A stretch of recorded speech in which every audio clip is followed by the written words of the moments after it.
ఉందంట.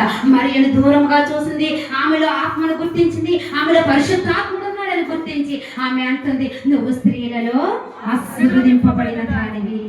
హల్లెలూయా. స్త్రీలలో ఆశీర్వదింపబడిన వారిగా మనం ఉండాలి. ఇతరుల యొక్క పరిశుద్ధాత్మను మనము గుర్తించే వారిగా ఉండాలి. వారిలో ఉన్న ఆత్మ మన మాటల ద్వారా కానీ మన చూపుల ద్వారా కానీ చల్లారిపోయే విధంగా మనం ఉండకూడదని వాక్యం అంటున్నాం. ఇప్పుడు మరియ వచ్చిన తర్వాత ఎలిజబెత్ నా యొక్క వాకిట్లోనికి రాకు అన్నదనుకోండి, ఎంత వాక్యం తెలిసిన ఆమె నన్ను ఎలా అన్నదని ఆమె ఎక్కడికి వెళ్ళిపోద్ది?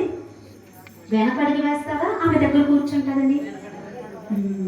మనము కూడా మన తోటి సహోదరులు ఆత్మను గుర్తించలేక వారిని పక్కన పెడితే, వారిని దూరం పెడితే వారు కూడా ఏమైపోతారు? నాలో ఆత్మ లేదేమో, నాలో కృప లేదేమో, దేవుడు నాకు తోడుగా లేదేమో, దేవుడు నన్ను చూడట్లేదేమో అని ఆమెలో ఆమె కృంగిపోయి బలహీన పడిపోయే పరిస్థితులకి మనం నడిపించకూడదు. కానీ దేవుని బిడ్డలుగా దేవుని